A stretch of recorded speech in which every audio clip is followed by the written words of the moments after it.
할렐루야. 아멘. 자, 봄에 중간 그 간절기라는 게 있잖아요.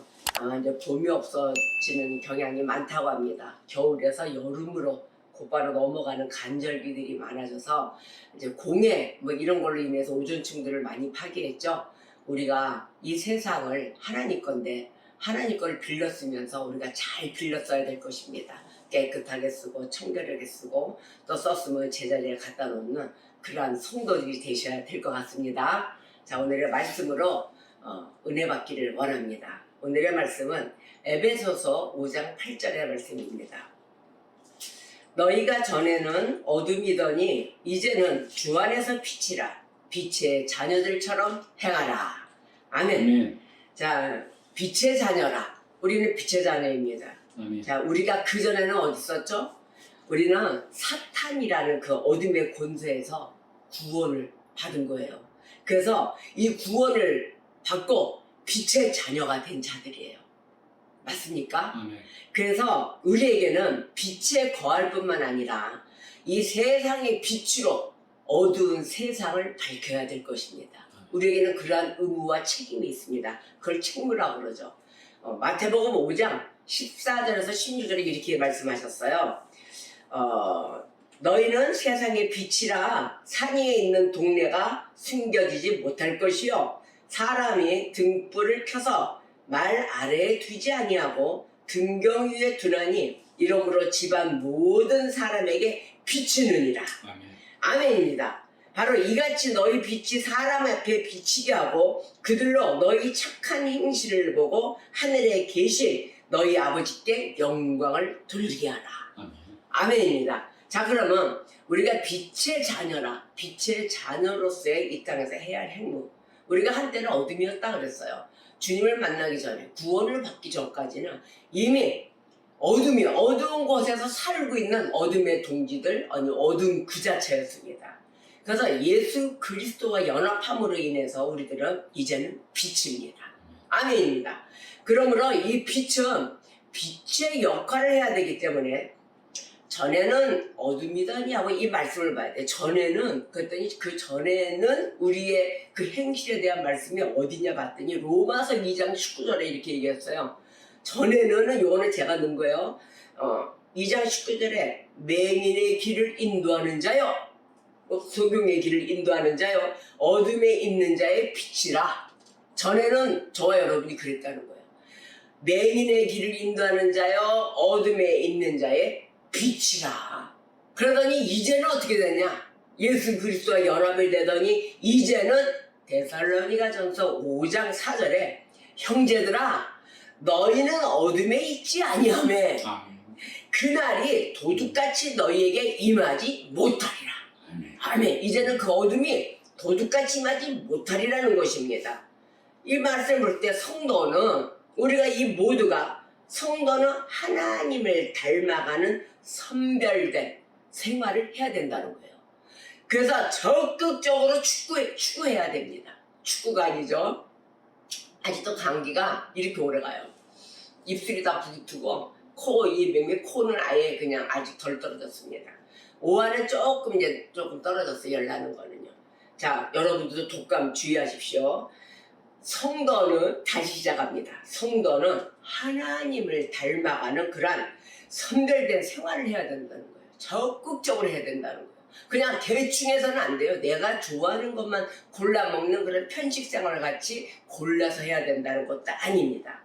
바로 이러한 것이 적극적으로 추구하며 우리가 하나님을 닮아가는 그러한 모습을 쉬지 않고 온전히 닮아가는 바로 이 모습, 삶, 이게 바로 빛의 자녀가 살아가야 되는 삶의 모습입니다. 쉴 틈이 없습니다.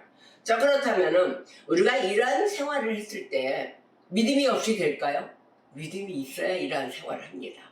그러면 항상 우리 자신 스스로의 믿음을 점검해야 되겠죠? 매일 점검하셔야 돼요. 만약 저와 여러분이 어떠한 그 지식을 그냥 일반적인 지식만 이렇게 많고 신앙생활을 한다면 그거는 구원의 믿음이 아니라 그냥 일시적인 믿음의 형태로만 끝납니다. 그럼 여러분이 일시적인 믿음의 형태가 어떠한 것인가? 그것도 한번 봐야 될 것 같아요. 언젠가도 한번 이런 설교를 한번 했었어요. 다시 반복된 은혜로서 한번 우리가 은혜를 받아볼까 합니다. 나의 일시적인 믿음과 아니면 지속된 변함이 없는, 이제는 굳건해서 내가 절대 하나님 믿음 말에 내가 벗어나지 않을 거야 라는 그 믿음인지를 우리가 매일 점검하면서 가야 될 것입니다. 일시적인 믿음의 형태를 한번 얘기를 해볼게요. 첫째로 이 성령의 부분적 역사의 그 상태에 있습니다. 성령의 역사는 무한하고 가득 채워주고 이런데 어떤 그 부분적인 상태만 봐봐요. 그리고 내가 좋은 것만 먹어요. 나쁜 내가 보기에 나쁜 거, 내가 보기에 받아들이기 싫은 이런 성령의 역사는 받아들이지 못하고 믿음에 가까이 가지 못하는 믿음이 있습니다. 자, 그렇다면은 부분적 역사의 상태에 있는 그 나의 믿음, 골라먹는 믿음, 그거는 구원의 믿음이 아닙니다. 정확하게 아니에요. 두 번째로는, 자, 그러면은 죄는 깨달았어요. 내가 죄는 깨달았는데 은혜 상태로 가 있질 않아요. 그 은혜는 뭐냐면 하나님의 그 말하는 말씀과 함께 살아 감사의 말씀, 나를 빚어주고 나를 조명시켜주고 어디를 가도 보호해주시는 그 하나님, 그 하나님의 은혜의 상태를 깨닫지 못해요. 나는 죄인입니다. 백날 고백해요. 나 같은 죄인을 살려주셨네요 하면서 하는 살아가는 행동은 은혜 행동이 아니라는 거예요.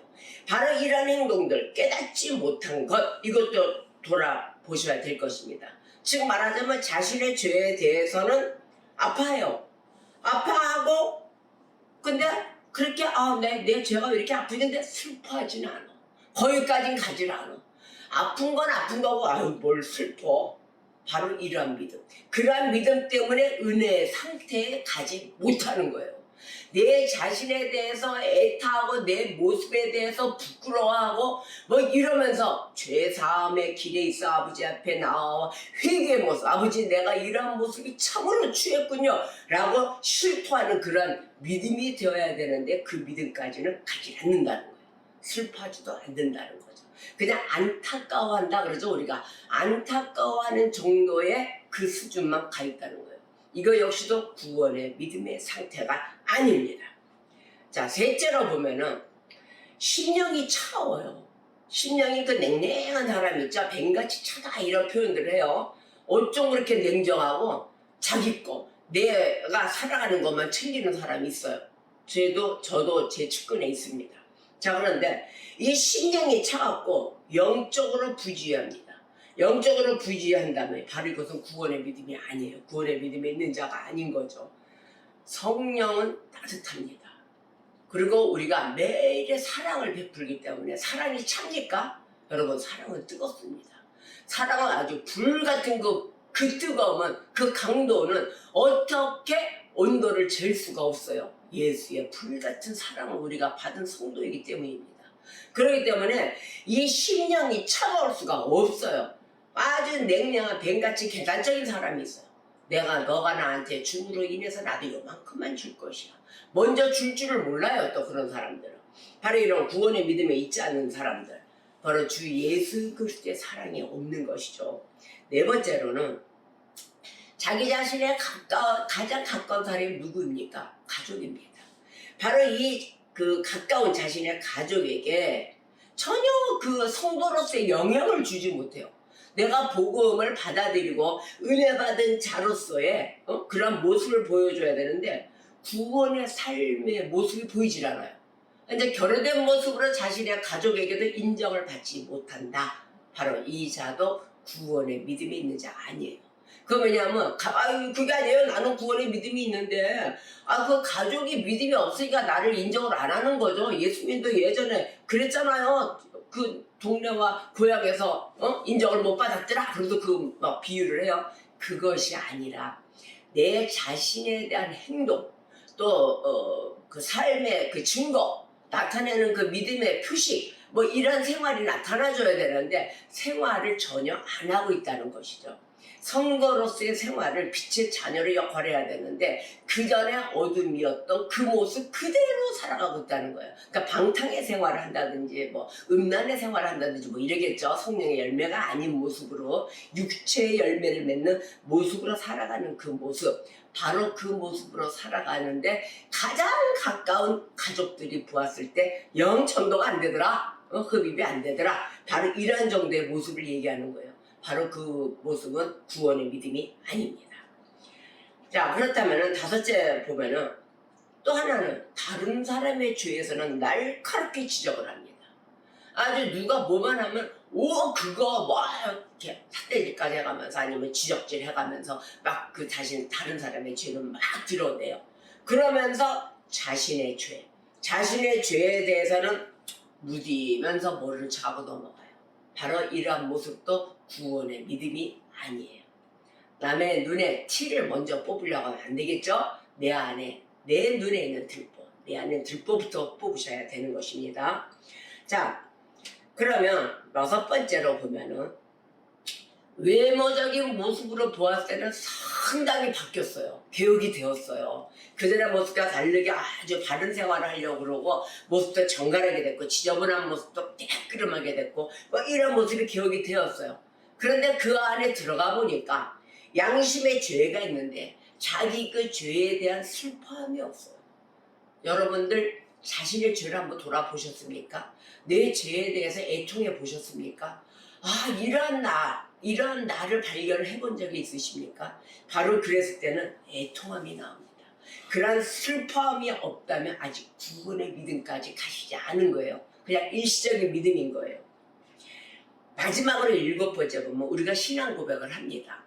뭐 예배 시간에 우리가 이제 대예배 전에 신앙 고백하고 어떤 예배 전에 신앙 고백하고 이러는 것이 아니라 내 스스로가 나는 이러저러해서 은혜를 받고 이렇게 해서 예수 그리스도를 영접하고 나는 이렇게 해서 새 생활로 또 새로운 새 생명의 모습으로 돌아왔습니다 하고 이런 간증들을 하고 이러잖아요. 바로 이러한 모습으로 화려한 신앙 고백을 했습니다. 그런데 실제적으로 입술만 화려했어. 행동은 실제적으로 나타나지 않는 자, 바로 이러한 자들. 생활의 증거가 돼줘야 되는데 이런 성도의 모습, 하나님께 영광을 올려드리는 모습이 없는 자, 바로 이런 것은 구원의 믿음이 있는 것이 아니에요. 그래서 이렇게 해서 한 7가지로 분류를 해봤죠. 이러한 모습 가운데 있는 나는 어떤 모습인가, 우리가 저와 여러분은 항상 매일 점검을 해야 될 것입니다. 그렇다면은 진정한 믿음, 일시적인 믿음이에요. 근데 진정한 믿음의 특징이 있어요. 진정하게 믿는 자들의 그 특징은 어느 보석보다도 더 귀해요. 어느 보석하고도 비할 바가 아닌 그거보다도 더한 존귀하고 그 뭐라 그럴까요? 막 감히 얻다 막 훗들여 맞들여 막 내놓을 수가 없는 그런 거 있잖아요. 아주 존귀하고 보배로운 믿음으로 만들어져 있습니다. 어디다 감히 내놓을 수 없는 그 믿음에 나는 이 믿음을 꼭 붙들고 살 거야. 어느 보석도 이 믿음만큼은 비할 수가 없어라고 진정한 믿음의 소유자들은 그 믿음으로 살아간다는 것입니다. 뭐 수억만금 몇 조를 주는데 안 흔들까요? 뭐 이러잖아요. 그 흔들릴 수 있는 사람은 바로 일시적인 믿음이에요. 진정한 믿음에 있는 자들은 흔들리지 않아요. 왜냐하면 하나님의 주시는 그 물질을 쓸 줄 알거든요. 여러분 무조건 돈 많으면 좋은 줄 알죠? 돈 많으면 좋잖아요. 돈이 왜 싫어요? 막 이러잖아요. 그게 싫고 좋고의 문제가 아니에요. 물론 돈이 많아야 좋고 모든 생활에 불편함이 없어지죠. 하나님이 원하시는 물질은 사용도에 딸려 있습니다. 여러분들이 필요한 만큼, 그러니까 하나님 그러잖아요. 정욕에 쓰이려고 구하는 것은 이루어지지 아님이라 그랬단 말이에요. 여러분들의 정욕을 찾는 것이 아니라 하나님 나라에 근거하며 하나님이 보시기 합당한 것에 물질이 사용할 것이 있다 해서 내가 쓰임을 받는다면 허락하십니다. 여러분 그거 아십니까? 근데 내가 쓸데가 없으면서 마냥 돈만 달라고 그래요. 그거 이루어질까요? 그거 안 돼요. 이루어지지 않아요. 그러나 허황된 믿음이 아니라 우리가 해야 될 믿음은 아주 체계적입니다. 물질 위에 계시는 분이 우리 하나님이세요. 예수 그리스도의 역사와 그 사역 가운데 그 돈 만몬과의 싸움에서도 십자가 달려 죽으셨어요. 만몬인 세상이 아니라 그 만몬 위에 우리 삼위 하나님이 계시다는 것입니다. 바로 이러듯이 여러분들이 진정한 믿음의 소유자가 된다면 여러분들의 기도도 하나님 나를 사용하시는 그릇이 어느 정도의 그릇인가를 하나님께 내놓으십시오. 그 다음에 어떠한 계획이 있으시다면 체계적으로 주님께 보고하세요. 하나님 나는 이러이러한 곳에 쓰임을 받고 싶고 제게도 그러한 능력을 주시고 그러한 모든 환경적인 부분을 역사하여 주시옵소서. 바로 이것입니다. 여러분들이 준비된 자로 항상 갈고 닦고 연마하고 있어야 된다는 것이에요. 그래서 진정한 믿음의 소유자는 어떠한 보석과도 바꾸지 않는다. 그 보배로운 믿음을 고수한다는 것입니다. 또 하나는 또 진정한 믿음은 어떤 것이냐면은 아주 뭐라 그럴까 아주 정도가 있고 정확합니다. 무엇이냐면 하나님의 말씀입니다. 하나님의 말씀으로 계속해서 영양 공급을 받는 믿음입니다. 누구의 말일까요? 아니에요. 오직 하나님의 말씀이에요. 그 말씀으로 영양 공급을 받아 나를 충족시키고 충만한 자로 만든다는 것이에요. 바로 이것이에요. 그래서 사도 바울을 볼까요? 사도 바울은 우리의 구원은 오직 은혜라고 말했습니다. 뭐라고요? 우리의 구원은 오직 은혜입니다. 행위로 받는 게 아니에요.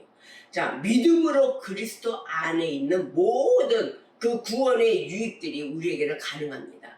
우리들에게는 그 가능하지만 인간에게는 그 어떤 원인들이 없음을 말하고 있어요. 인간에게는 어떤 그 원인들이 없음을 말하고 있는데 이러한 이유가 무엇이냐면 이로 인하여 사도 바울이 그랬어요. 사람에게는 자랑할 것이 없다 그랬어요. 사람에게는 자랑할 것이 없고 모든 것이 다 하나님의 은혜라. 아멘입니다. 자, 어둠. 우리가 어둠 그랬어요. 모든 하나님의 은혜로 된 그 진정한 믿음의 그 자세에서 한번 봤죠. 일시적인 믿음과 진정한 믿음. 자, 그럼 우리가 그 전에는 어둠이었어요. 이 어둠의 의미는 뭐냐면 첫 번째 죄예요. 죄 가운데 막 있는 거죠.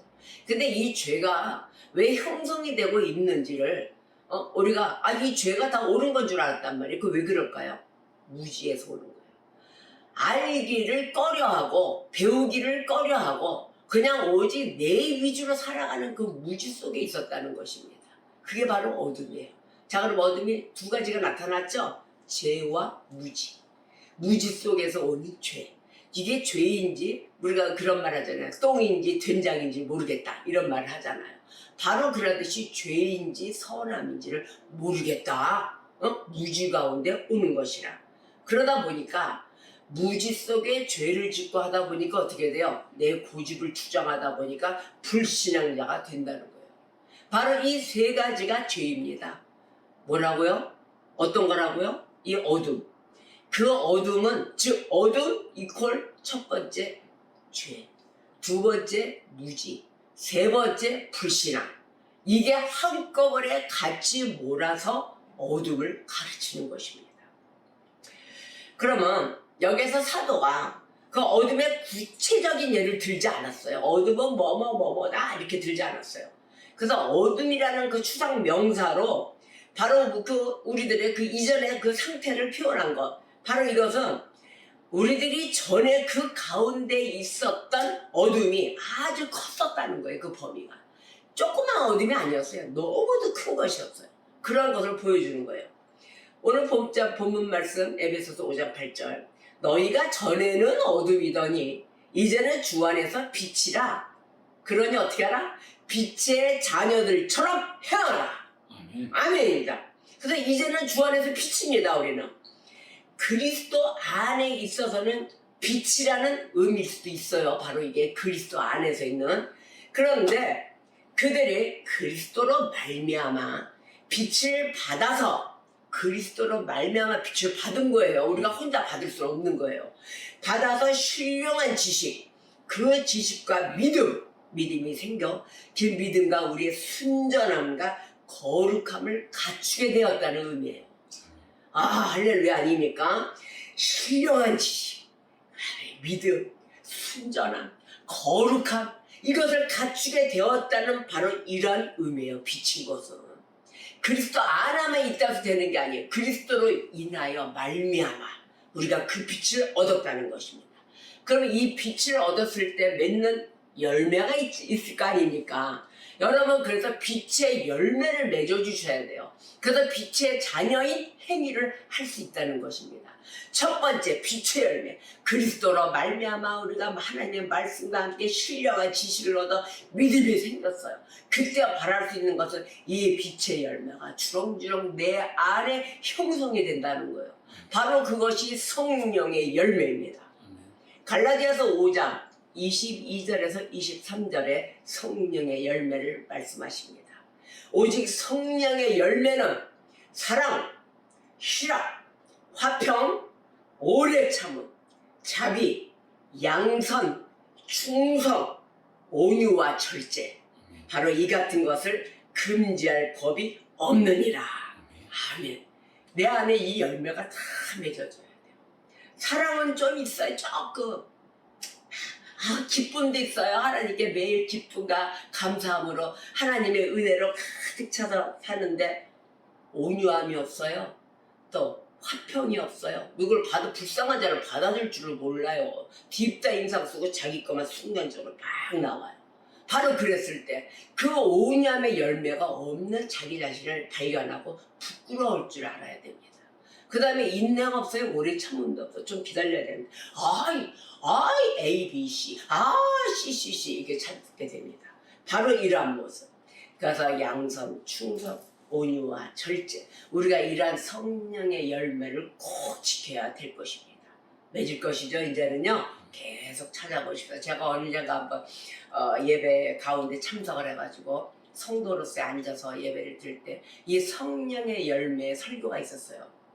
근데 그때 듣는 이 성령의 열매를 들으면서 내 자신이 눈물을 흘리면서 제가 눈을 못 떴습니다. 너무 창피해서 엎드려서 엉엉 울기 시작을 했어요. 너무도 부끄럽습니다. 하나님께 영광을 올려드린다면서 어쩜 내 모습은 이 가운데 맺은 열매가 하나도 없는데 아주 싹이 틀려고 씨앗도 올라오지 않았어요. 푸른 새싹도 보이질 않더라고요. 누렇게 낀 나의 그 열매의 모습을 보고서 얼마나 울었는지 지금도 많이 꽃을 피우려고 노력하면서 가고 있습니다. 우리는 이렇게 매일의 주님께, 주님을 향하여 그 예수의 보혈의 피에 답하기 위하여 매일의 우리의 중심된 그 마음을 보여드려야 될 것입니다. 고난의 십자가에서 그리스도는 하나님의 진노를 어떻게 하셨어요? 몸으로 받으셨어요. 하나님의 진노를 노맨도 아니고 싫어요도 아니고 그냥 받으셨어요. 나의 죄 때문에 나를 구원하시기 위해서 받으신 것입니다. 자, 그러면 그 지옥의 고통을 받으신 예수 그리스도, 바로 그리스도는 십자가에서 마지막까지 자신의 몸을 끝까지 낮추셨습니다. 자신을 온 전체를 그냥 끝까지 낮추셨어요. 그랬기 때문에 모든 의로움이 그리스도에게 있는 것입니다. 다른 데 있지 않아요. 그럼 우리는 뭡니까? 우리는 그 모든 의로움이 있는 그리스도를 붙쫓아야 되는 것입니다. 그 그리스도를 놓쳐서는 아니 돼요. 그리스도께서 하신 것, 바로 이것은 우리가 한 것으로 간주됩니다.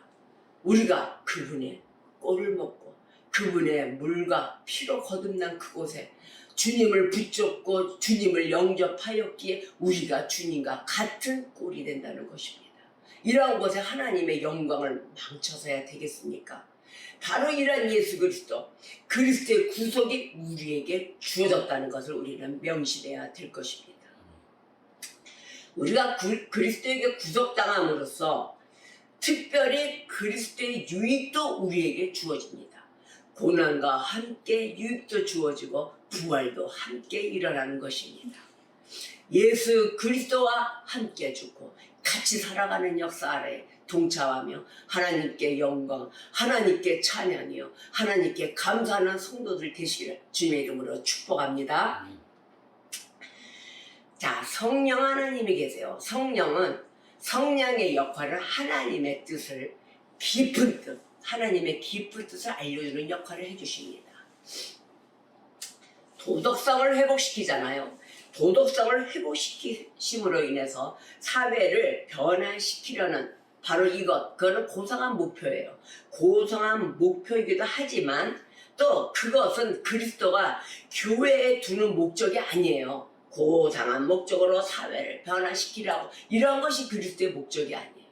그럼 어떤 목적일까요? 교회는 단 하나의 사명뿐이 없습니다. 다른 거 없어요.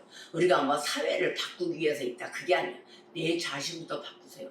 교회는 단 하나의 사명밖에 없는데, 그것은 뭐냐면은 영원한 지옥으로 갈 수밖에 없는 이 영혼들, 그런 사람들에게 예수 그리스도의 구원을 알려주는 것입니다. 교회 사명이에요. 예수 그리스도의 구원을 알려주고 이 영원한 지옥으로밖에 갈 수 없던 그들을 영원한 하나님의 나라로 인도하는 것이 교회의 사명입니다. 할렐루야. 바로 이것뿐입니다. 교회에서 정치를 해서 되겠습니까? 아닙니다. 여러분, 정치를 하든 뭐 저 공산당이든 뭐 민주주의든 어떤 것이든 상관이 없어요. 그들에게 예수가 없다면 예수 그리스도의 구원을 알리고 저 지옥불로 떨어질 수밖에 없었던 그 영혼들을 하나님 나라로 인도하는 목적만이, 그것에 대해서 심부름하는 교회가 되어야 되는 것입니다. 이것이 단 교회가 갖고 있는 단 하나의 사명입니다. 그래야 우리가 새로운 피조물로 바뀌는 거예요. 그래서 원수도 사랑하라, 하나님이 그러시잖아요. 그래서 하나님이 원수도 사랑하라. 모든 전쟁은 내 손 안에 있다. 모든 원수도 내가 갚아준다 하셨어요.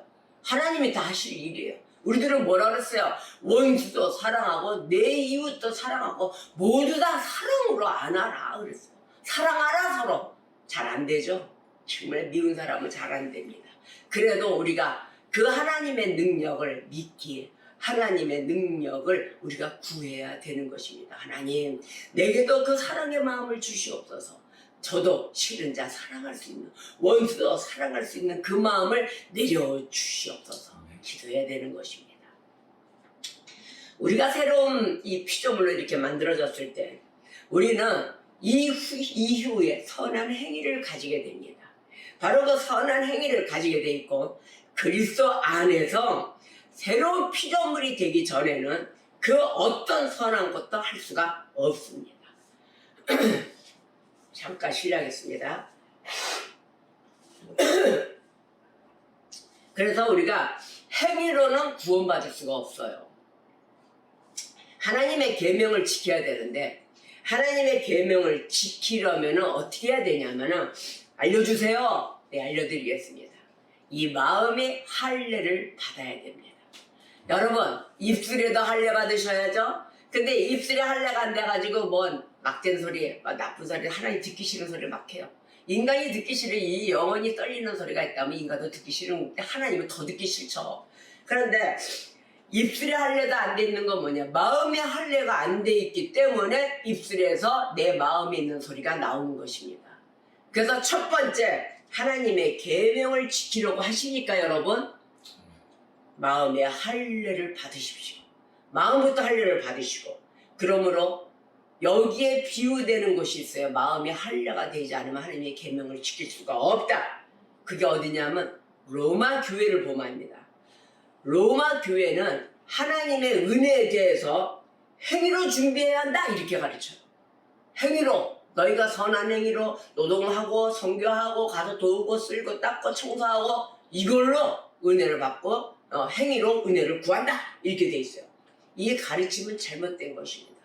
여러분, 삽질하고 뭐하고 나 이거 다 했는데요 잘했습니다 이것이 아니, 이건 당연히 해야죠. 첫째는 중심 보시는 그 하나님께 마음의 할례를 받으십시오. 여러분의 그 마음의 할례를 받지 않는다면 그 어떤 것도 하나님의 계명을 지킬 수가 없을 것입니다. 행복된 삶을 하기 위해서 에베소서 2장 8절에서 10절에 이렇게 말씀하십니다. 너희는 그 은혜에 의하여 믿음으로 말미암아 구원을 받았으니 이것은 너희에게 난 것이 아니요 하나님의 선물이라.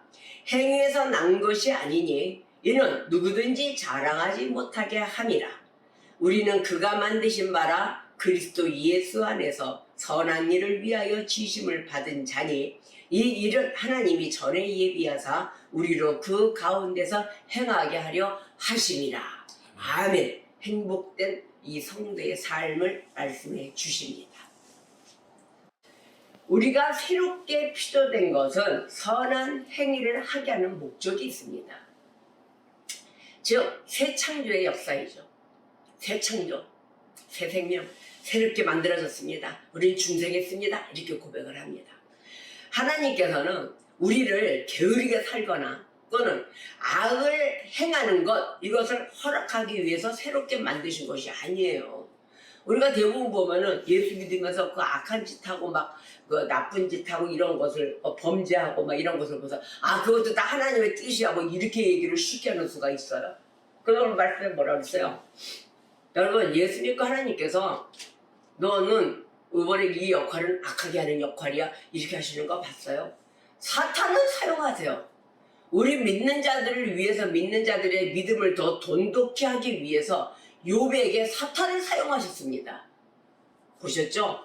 그럴 때 욥은 이길 줄 알으셨어요. 믿음이 흔들리지 않는 아들이라고 믿으셨어요. 그래서 사탄을 과감히, 사탄을 자신 있게 갖다 붙이신 거예요. 감히 우리 인간으로서는 이겨낼 수 없는 그런 그 믿음의 테스트를 하신 거죠. 바로 이러한 것에 있어서 하나님이 우리를, 이 연약한 우리들에게 악한 역할 시키실까요? 너 악한 거 하고 또 그 역할을 맡고 또 일도 하지 마. 게으르고 내 마음대로 이렇게 코딱지 뛰면서 살고 있어봐. 뭐 이렇게 하실까요? 안 그래요. 하나님은 참으로 멋진 분이십니다. 우리에게 당당하게 하나님의 능력으로 또 하나님의 말씀과 계명을 지키는 성도로서의 매일에 기뻐하며 우리가 감사할 수 있는 성도로 이끌어 주십니다. 여러분들이 가만히 있는다고 되는 게 아니에요. 뭐 운명처럼 찾아오실까요? 운명론에 의해서 마이 데스티니 맞습니다. 다만 필요의 하나님, 바로 그 하나님은 그냥 거저 가만히 있는다 그래서 이루어주시는 분이 아니십니다. 우리들을 상당히 정금같이 쓰시려고 매일 다듬어주고 계십니다. 매일 연단시키시는 하나님, 그러므로 인해서 우리가 말씀을 들음으로 인해서 매일 그 영양 공급을 받고 말씀으로 인하여 빚어지며 희망, 소망을 갖고 그 목적을 이루시는 것입니다.